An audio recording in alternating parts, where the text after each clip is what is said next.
Yeah, do we want to get started, Aaron? Or do we want to wait a few more minutes? Let's go ahead since we've got a tight schedule today. Okay, sounds great. Okay. Okay, so welcome everybody. As you see, the title of our presentation is Begin with the End in Mind. And it's designing your course using principles of quality matters. And I'll just go ahead and introduce myself, and I'll let Lisa introduce herself. My name is Dr. Jamie McLeod. I've been working in Quality Matters. I found out about Quality Matters probably 10 years ago at least, and they just continuously improved their methods and how they teach you to deliver course design. They just have some really effective strategies that can help you. And one of the best ones is this idea of starting with the end in mind. And so I'm looking forward to presenting this. Lisa, do you want to introduce yourself? I'm Lisa Knight, and I'm, of course, an instructional designer here at the college. I also teach physics. I've been at the college for a little while, around 18 years. I've been working with Quality Matters and getting training from them for the last 5 years. And like Jamie said, it's a really great continuous improvement process. So it really focuses on research-based best practices for online instruction that can extend out to face-to-face and web-assisted instruction. It also really one of the foundational elements of it is this idea of beginning with the end in mind, and I'm very excited about sharing it with you today. Awesome. Thank you, Lisa. So I've been teaching now maybe going on 11 years, and most of my teaching has been in the computer technology, digital media type classes. So they're very heavily lab-based, very creative type classes. And in this coming semester, I'm actually going to start teaching public speaking too, so I'm pretty excited about that. So I have a lot of experience designing courses, teaching courses. I would say I designed every class at Sandhills Community College when I was there that was online, or at least I had some kind of role in designing it. And over the years, one of the things that I found is one of the most difficult places to start is trying to figure out, what does your course look like? And the default behavior for so many instructors I've noted over the years is to just go into the LMS and just start adding resources, and just go in and maybe start adding assignments and then moving them around. And you can get in trouble with that because, and then we're going to talk about this idea of alignment and how you need to match your resources and your assignments and your objectives all need to align together. And when you just go directly into your course and just start building things, it becomes really difficult to see how all these things are working together. And you just become so focused on the actual content and the actual resources that it's very easy to miss the big picture. So one of the things that Quality Matters really promotes is the idea of alignment and creating your objectives first and understanding where it is you're going in the course before you actually start putting everything together. So what we mean by when we say begin with the end in mind is to start with course mapping. And we're going to talk about course mapping a little bit later on.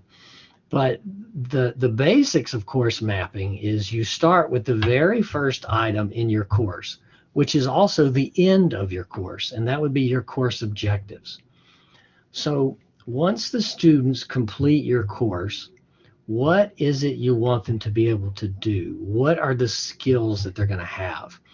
If someone asks you, how do I know if a student successfully completed your course? What would you say to them? What are the tangible things that students could do that you know that they have the material, the understanding, the skills that they need in order to be successful after taking that course? So that how did you instill these skills in them so now they can go out into the workforce and take these skills. So what would they be? So that's the first step. So it's really starting with the beginning, but it's also starting with the end at the same time. So you want to develop measurable course objectives that help you set a path to where it is you're actually going. So if there's one particular skill in your course that you want students to have, you would actually write out an objective, and we're going to look at how you would write objectives. And then you're going to base a module or maybe multiple modules on meeting that objective. And so you're going to come up with multiple module objectives that help align with these course objectives. Then you're going to find resources that are going to help them get to those objectives. And then finally, you're going to make assessments. You can see how you're starting from the beginning, but you're also starting with the end in mind. So it's kind of a double benefit for you to think about that. And as you map out the entire course, what you'll find is you can see so much easier where it is you're going. Because a course map is, I mean, it's called a map for a reason. You actually see the direction you're going. Whereas when you're just putting content into an LMS, it's all mixed up and jumbled. If you're using Blackboard, you could put folders inside of folders, and it's just not clear how all of these things are working together. Because if you've got module 1 and then everything in module 1 and so on, it's a little bit disconnected. But if you have it in an Excel map or Microsoft Word, you can just in one look, you can see how everything works together. And it's going to help you easily find common problems. So one of the most common problems I've seen with people that do not start with the end in mind, that do not course map, is they end up putting too much content into the course. And as you're loading things into Blackboard and moving around, it can be very easy to just overload the course and not think about how much work this is on the student. But with the course map, you can see as you put your resources down, you can start to see, wow, this module has a lot of stuff, and this one doesn't have as much. And you can see the relationships between the modules, and you can help balance out that student workload, and you can avoid that common problem altogether. Okay, let's hear from one of our instructors on their experience with course mapping and beginning with the end in mind. We're going to share with you Lisa Smeltzer's a video that she pre-made because she's attending another session right now. But you can also visit the website listed for Amy Nipper and Marquita McCrimmon. There are also 2 instructors here at the college. Amy Nipper was basically a first-year biology instructor, and Marquita is the lead instructor for our criminal justice program. And they both had really good insight and experiences after they started applying this process. So let me go ahead and share this with you. Okay. And if you don't hear otherwise, then I'll see you next Thursday. Good luck with your first day of class.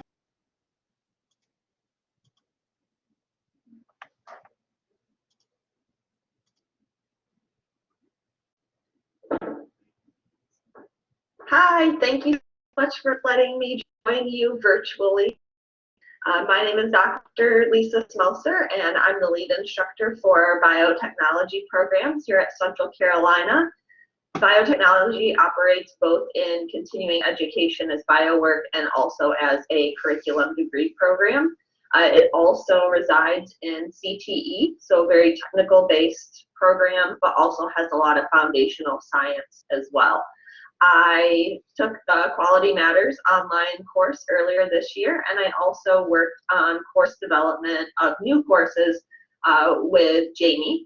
I've also had an adjunct work with instructional design as well to make sure that students have a good experience, and really that's what this is all about for me, making sure we're setting up students for success. One of the main things that I did when I was working with Jamie was set up a map of the course. This helped me link course objectives to unit objectives, and also helped me lay out the resources that I had, the content that I wanted to cover in a unit, and helped me identify any holes that I had in the information. It also helped me identify areas where maybe I had too much content or that I needed to make a decision if the content actually connected to the learning objective that I had written for the course.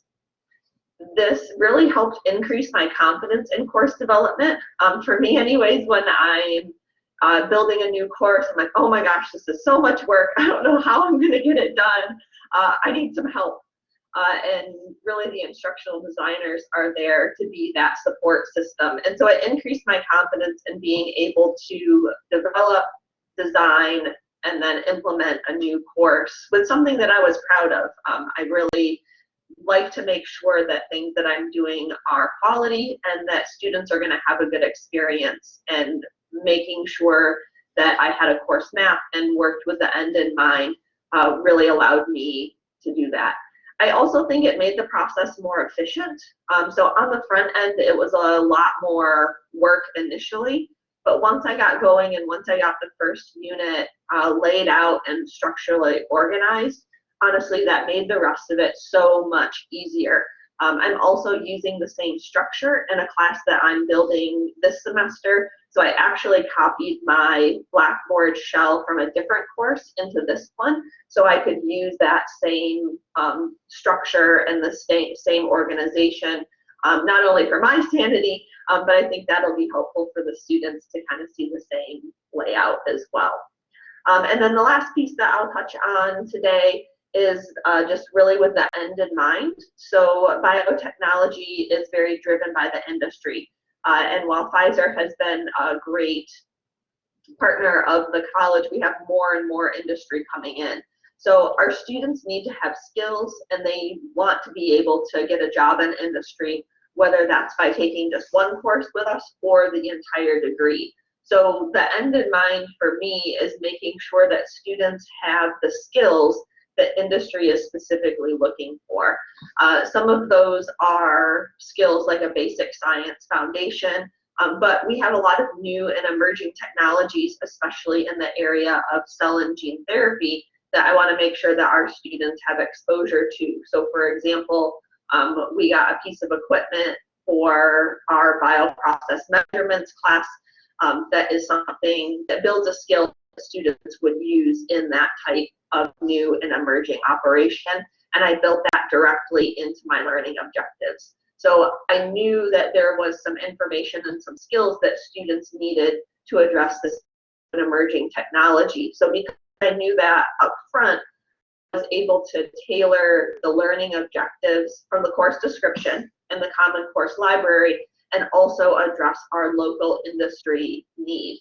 I think also it helped me make sure that students were set up for success. And to me, this means when they log into my Blackboard course, they know where to go, things are clear, the instructions that I'm asking of them are clear, and that course calendar is very important to a lot of students, and I use that very heavily. It's actually the first thing that students see when they click into my class. I've made the calendar the home page, and I think that's worked well for them. And with that reasonable workload, in addition to the map, it helps me understand how I'm directly connecting to the learning objectives and making sure that I don't have any holes, and that the workload for students is reasonable, matches the contact hours, and matches the credit hours that the students are getting credit for.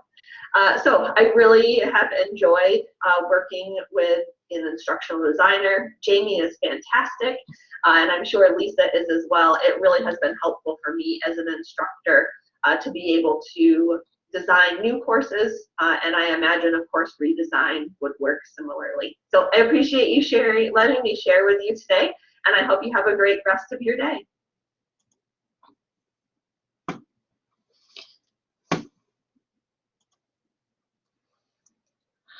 Okay, so Lisa had a lot to share with us. Let me get us back on our presentation.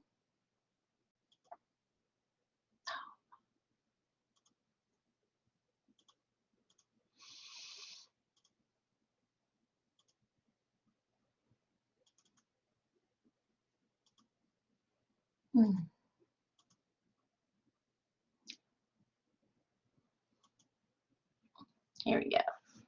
My computer is slow, I apologize. Can everybody hear me okay? Yes, I can hear you, Lisa. Great, okay. All right, so as Jamie summarized, creating a course map has several different steps to it, but we can summarize them in 3 basic steps.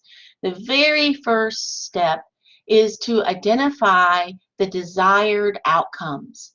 So as Jamie mentioned before, we really want to think about and ask ourselves, at the end of our course, what is it students can demonstrate to us? What can they do to show that they successfully passed and met the standards that we had for them during our course? Then, once you figure out exactly what those learning outcomes are, those course level outcomes, then you're going to start designing the learning experiences and the instruction that meet those outcomes. And first, you're going to chunk up your course into units or modules or chapters or week content. And then for each of those, you're going to think about the specific skills that students need to demonstrate to you. And you want to make sure that those skills support the overall picture of the course. And then, of course, you're going to choose ways to determine that they actually have learned that. How are you going to assess them? So it's kind of a continuous improvement process. I'd like to share with you I would like to share with you an example course map that we made in another session. And the course map is here, and it basically is a course map on a fictional course of how to make the best peanut butter and jelly sandwich. I can also share with you, actually, I think maybe it might be better to share with you my actual screen. So let me do that real quick. Sorry about that. It's too small.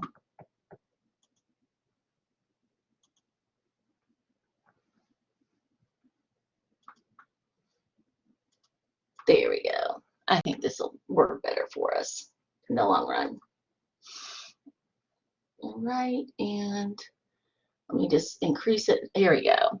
All right, so we had 3 course objectives. We wanted to evaluate the different types of bread, jelly, and peanut butter available and choose the most healthy options to use on a sandwich. We wanted to demonstrate the ability to cut a PB&J sandwich properly into triangles, and we wanted to be able to use a butter knife to evenly spread the correct amount of jelly and peanut butter on 2 slices of bread. So these were our course objectives, and you notice that these were pretty overlying objectives, especially the very first one, right? It's a pretty big objective. Evaluate the different types of bread and jelly and peanut butter available, and choose the ones that are most healthy. So that's a pretty broad learning outcome. So our course objectives should be fairly broad, and they should be at a higher cognitive level. And the cognitive level can be determined by using Bloom's taxonomy, and we will go over that shortly. So the next step of it is to chunk that up into modules. And so here's an example of a course map for Module 1, selecting the peanut butter, jelly, and bread. So I started thinking about this, and as a group we decided that we wanted to be able to select that peanut butter and jelly and bread, but we wanted it to meet the outcome for course objective 1. We wanted to be able to ensure that they could determine whether or not those condiments and bread were healthy. So the very first thing that we would need to do is they would need to be able to use a nutrition label. So my first module objective is to make sure that students can identify the calories, the carbs, the protein amount on a nutrition label. So I know that when I first start introducing this content, I'm going to have to teach them something about nutrition labels, something about nutrition, and my first objective, which aligns directly to the first course objective. It supports being able to determine, whether or not your bread is healthy or not, or your peanut butter or your jelly. The next one, of course, would be for them to actually do that, right? To actually choose a bread, a peanut butter, and a jelly, and to have some kind of criteria. So for us, they're going to choose the peanut butter, the jelly, and the sandwich that is such that the sandwich will be 200 calories or less, contain no more than 8 grams of carbs, and 2 grams or more protein. And so that was also still supporting the course objective number 1. Now, sometimes in your module objectives will support more than one course objective, right? They might support 3 objectives, and that's okay. But you want to make sure that number 1, they align directly and support some reaching outcome. And then, of course, my map also lists the activities and the instructional material and the assessments. So the instructional materials and the activities are designed to allow the student to learn the content, learn the skills, and to practice the skills. And so we've chosen a video on how to read a nutrition label, which supports the first module objective. And then they'll take a quiz where they practice this. Now, this could be a graded quiz, or it could just be a self-assessment quiz. It doesn't have to be graded. It's up to the instructor on how they want to, encourage students to participate in that. But it's a practice quiz where they practice reading a nutrition label, and they get some formative feedback as to whether or not they're doing it correctly. And then we'll get them to actually interact with the material, where they go out and they physically participate in completing these module objectives. So we will design some sort of grocery store activity where they will go evaluate different breads and peanut butters and jellies to determine what they're going to use. And then finally, how will we assess them? So we want to provide a variety of ways to assess them. We may want to get them to interact with their peers and talk about what they've chosen from their grocery store activity, and why, and get some feedback from their peers and see if the peers had the same ideas or different ideas, and they can evaluate their own choices and make changes if necessary. This discussion forum activity would be one way to assess their understanding and give them a way to demonstrate what they're supposed to be doing to meet the Module 1 and Module 2 standards. And then finally, a reflection assignment where they reflect on what they have done. What have they learned? What was challenging? What was not? So we're giving them a lot of different ways to practice and interact with the content, but we're making sure that it relates directly to our module objectives. So being able to do that is really important. And of course, we would do this for every module. So you can see where we're really purposely choosing what we're doing, but it all comes back to understanding the big picture, beginning with the end in mind. So let me come over here and share your screen again. Share the files again.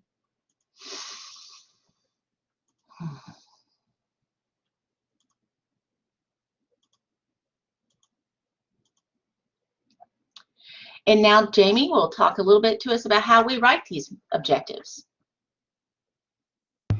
Okay, thank you, Lisa. So writing objectives, if you want to remember one thing about an objective, if you're like, my brain is full, I only have room for one thing, just remember to ask yourself, every time you're writing an objective, you need to ask yourself the question, is it measurable? So that's the first step you need to think about when you are writing an objective. So before you even think about what they need to do, think to yourself, I need to write an objective that's measurable. Okay, so what does that mean? So here's an example of an objective. It says students will understand, and I have understand bolded, safe welding practices and procedures conforming to the American Welding Society AWS Z49 standards. Okay, so this could be a good course objective. because maybe you talk about safety in a number of the modules. And so then you would link those module objectives back to this one because it's helping them understand safe welding practices. So most of the text in this objective is really, really good. There's just one problem, and that comes with the action. This students will understand. So let's see if everybody's awake in the chat. Could someone describe to me how I could show that students understand something? Like, what does that even mean, to understand? Is that specific enough so that we could actually show it? What do you think? Give me some responses in the chat.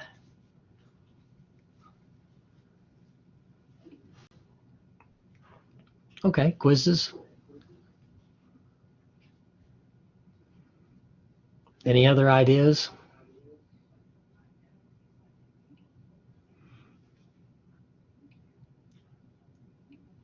Okay, the students can make video somehow.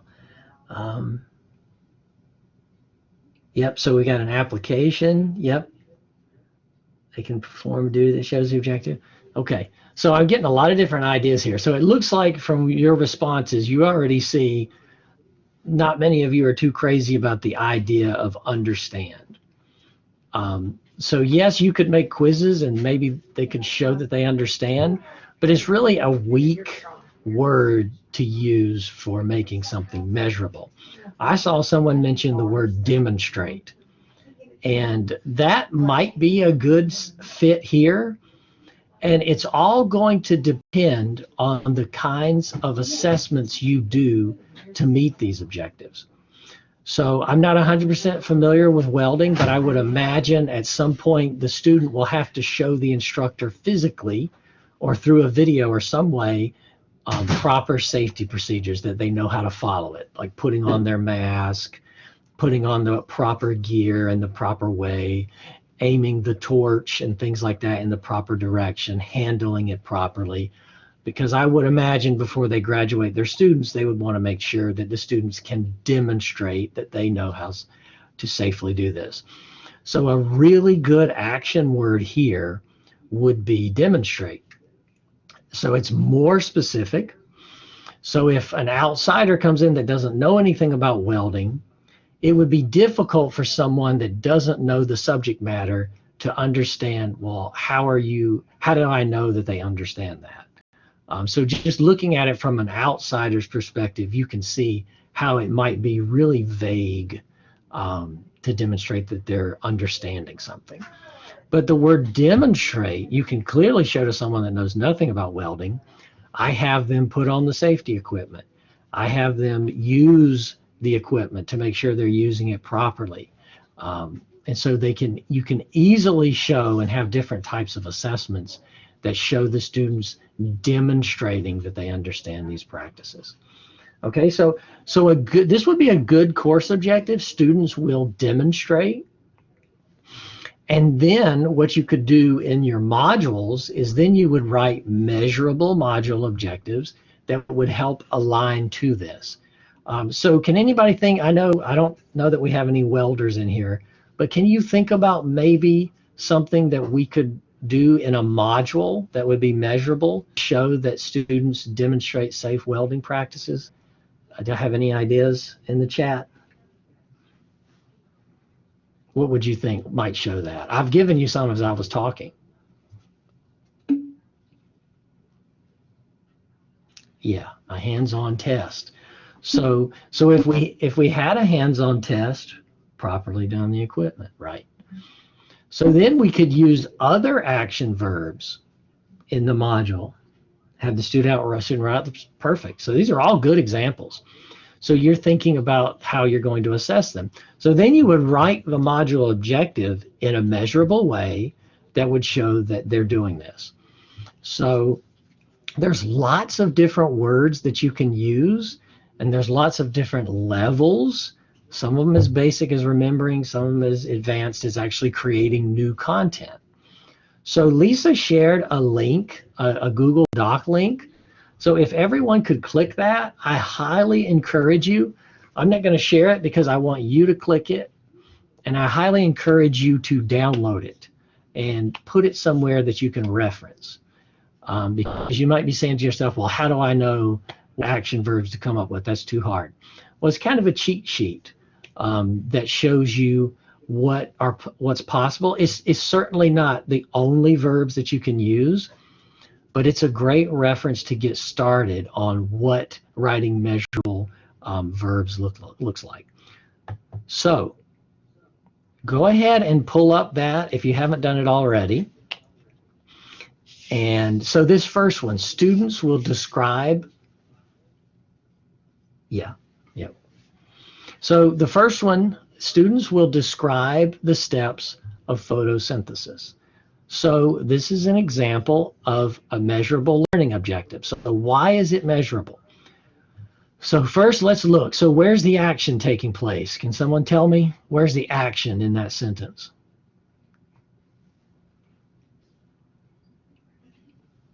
Describe. Yeah, so that's what you're looking for. Okay, so describe. Is that measurable? So what kind of assessment could we do to measure to see if a student can describe steps of a process?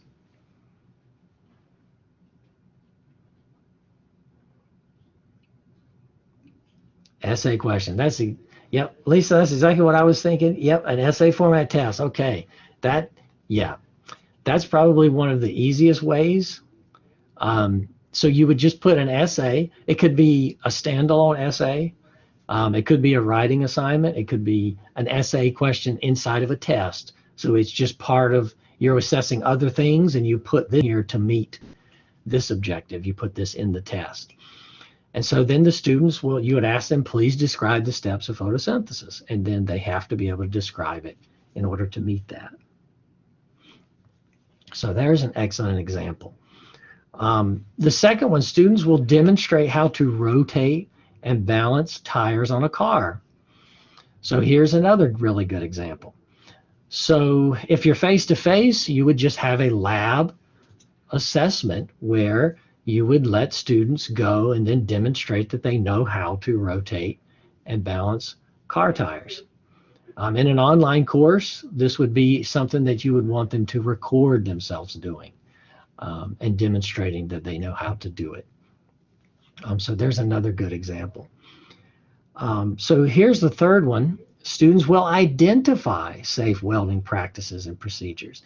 So you see how we changed that? So instead of demonstrating it, now we're saying the student's going to be able to identify safe welding practices.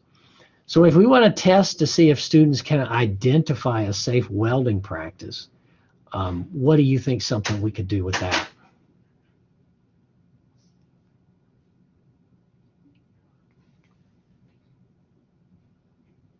Mm-hmm. Yep, so that's a good resource. You would link to that. Perfect. Watch video clips. Yep. So, that's a great point, Amanda. So what you would have, and so you're thinking exactly like you should be. You've got your objective. That's the first thing you want to do. Write that objective. This is your course map. So you know where you're going. Because without that objective, if you just run out and you start grabbing resources and making assessments, you have no idea where you're going. So that's just getting in your car and driving in a direction. But if you turn the Garmin on, if you bring out your map, you actually know where you're going, and then you can start heading in that direction. And that's what these let us do. So I see you were thinking exactly like you're supposed to. You started thinking, okay, what's a resource I can give them so that then when I assess them, they'll be able to do this. And that's exactly how you want to think. Get your module objective, then collect your resources that are going to help them understand what they need to do, and then finally you make your assessment that then links back to the objective and the resource that helps them meet that objective. So that was all a perfect example. And you saw how we switched the verb here. Is there another verb we could use? So we've already used demonstrate and identify. Is there another verb that we could use if you pull up your chart? What's something else they might be able to do? Somebody give me some examples. Show, evaluate. Yeah, those are good ones. So in an evaluate scenario, show and evaluate are similar. So if you're showing, what you're going to do is you're going to the student's going to make a video of them doing a proper procedure. And so they're going to show it. So that's another way of demonstrating. Evaluating, they could watch a video and then they would have to take notes at what point, what did the student do or what did the instructor do that was not a proper procedure. So that would be a good evaluate verb. Yeah, so classify, that would be another good one. So you could ask the students to classify the different types. So maybe you would even want them to organize it or make an outline of the different safety procedures so that you know that they thoroughly understand it. Okay, so what you want to be careful with on Bloom's taxonomy, especially here at a community college, you don't want to get too carried away in some of the higher level verbs up here in the evaluating and creating, because you have to remember these are, more remembering, understanding, applying type situations that many of your students are facing, but you don't want to neglect the other areas. So you want to include all of them in some way, but don't neglect some of the lower level skills, because students you need to make sure that they understand the basics and they can recall them and that they can apply it. So you want to make sure they have that too. So don't skimp out on the lower areas just because you might think, oh, that's too simple. But if this is a new student, they're seeing this for the first time, remember you're an expert.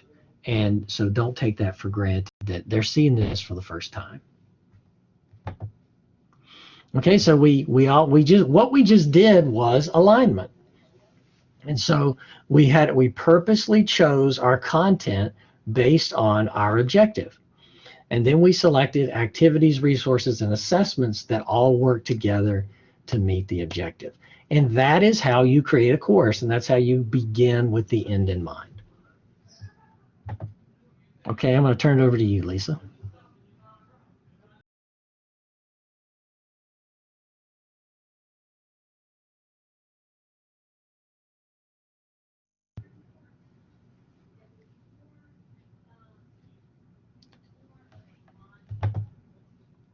Lisa, I think you're muted.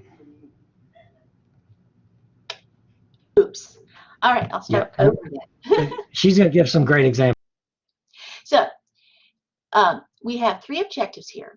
And really, they're called course objectives, but really there may be one or more of them that really would be more of a module level objective. So what I'd like each of you to do is to look at objective 1, 2, and 3 and decide which one of these would be more likely to be a module objective instead of a course level objective. And just type the number 1, 2, or 3, and if you think it's more than one, you could type both numbers into the chat, please. So you're trying to figure out which ones would be more of a module level objective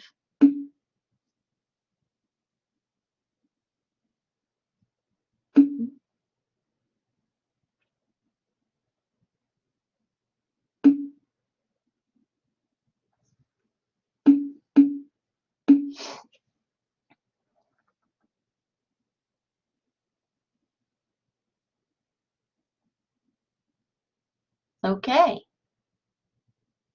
So we have some good feedback here. So, when we think about course level objectives, we want to think about the broader overall picture of the course. So if you were taking some kind of course on, traffic safety and, basically a driver's ed course, what would you want to do at the end of it? You should be able to identify, big things, right? You should be able to explain big traffic safety rules and laws. So when Jamie and I were talking about this, we were thinking that, the overall purpose of that course would be for you to look and evaluate and examine traffic and safety rules and laws. But I see many of you, some of you were thinking about explaining the proper procedure for a four-way stop sign as a course level objective.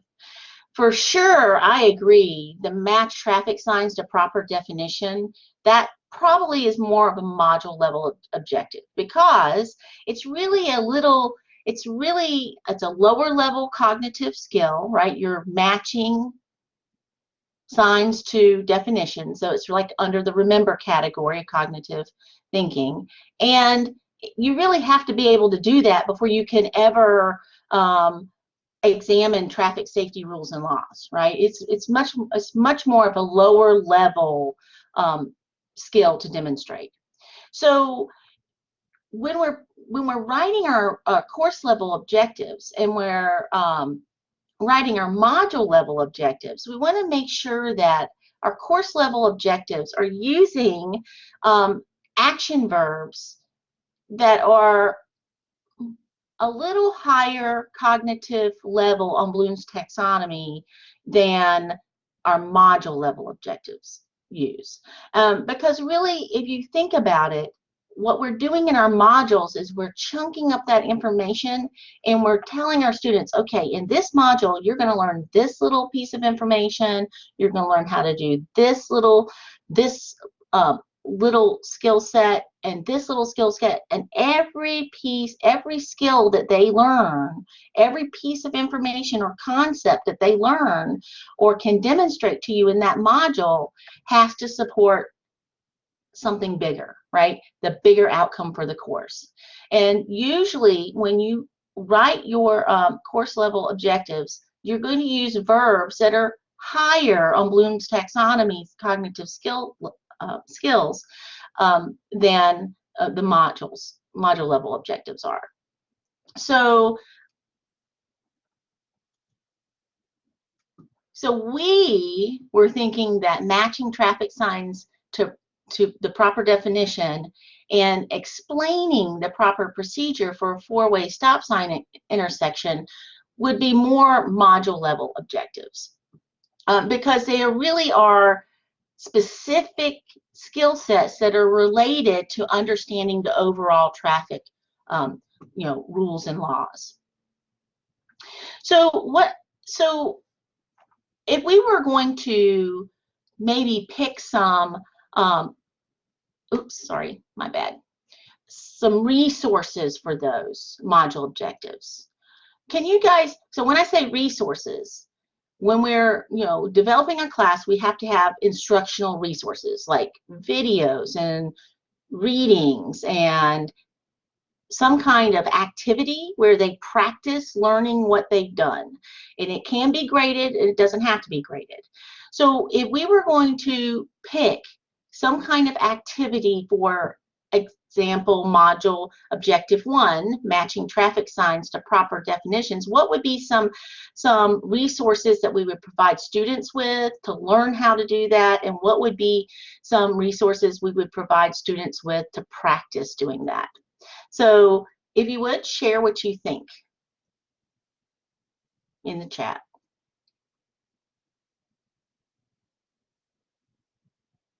For module 1.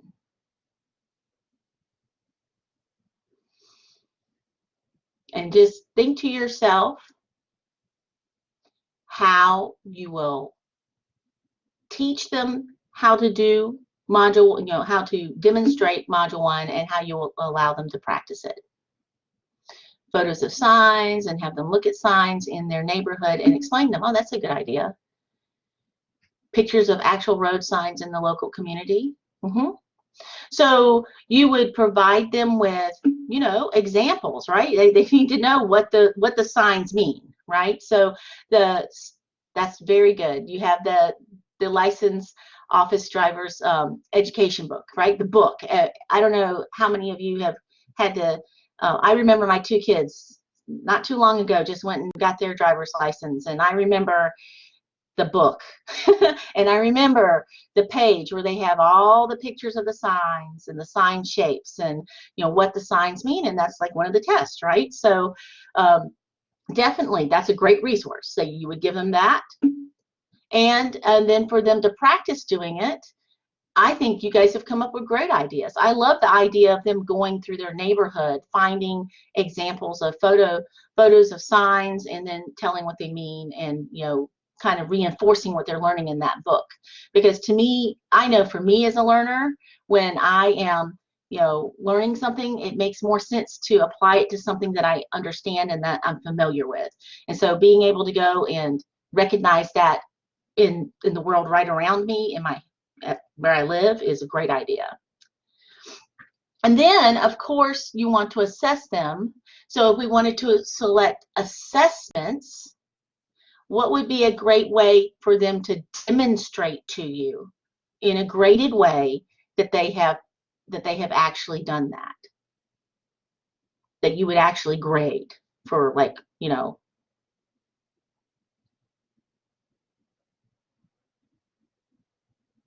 and a lot of these could be used as assessments, but is there I think it's really important to remember, it's really important to allow our students to have practice activities, whether they're like low stakes graded or not, and then some final activity where they're actually going to demonstrate to you, maybe to the class, that they've learned and met that objective.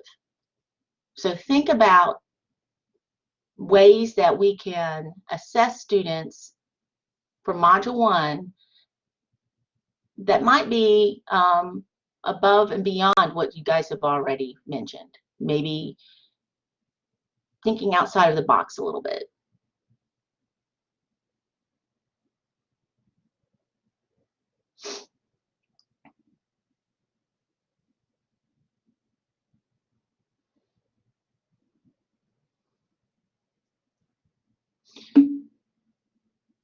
Multiple choice questions with images, right? That's you certainly could give them a quiz. You could also take some of these activities that you've mentioned, and you could make them share what they've learned in a discussion forum, or create a presentation. Maybe that might not be that great, or they could make a video of traveling through their neighborhood. So that could actually, you could combine the practice part with an assessment part where they actually are, sharing what they've learned with the whole class. So when you start thinking about assessments, a lot of times we have discussion forums in our classes, we have tests, we have written assignments, but think too about how you can provide them other ways to engage with their peers, creative ways. So maybe not just a written discussion forum, but maybe they post a video of their trek through their neighborhood, and they're talking about the signs that they see.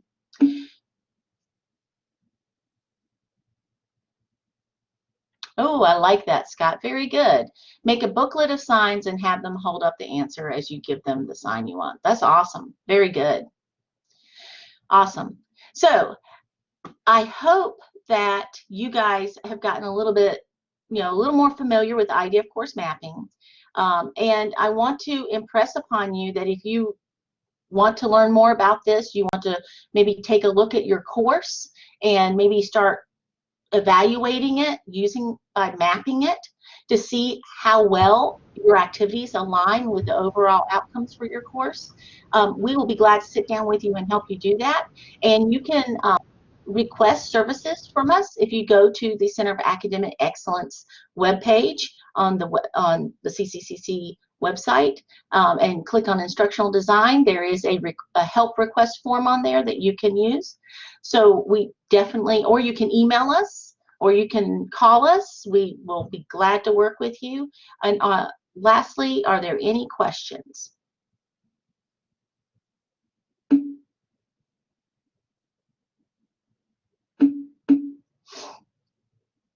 Thank you, guys. Thank you, Jamie. Jamie posted that email, excuse me, the website.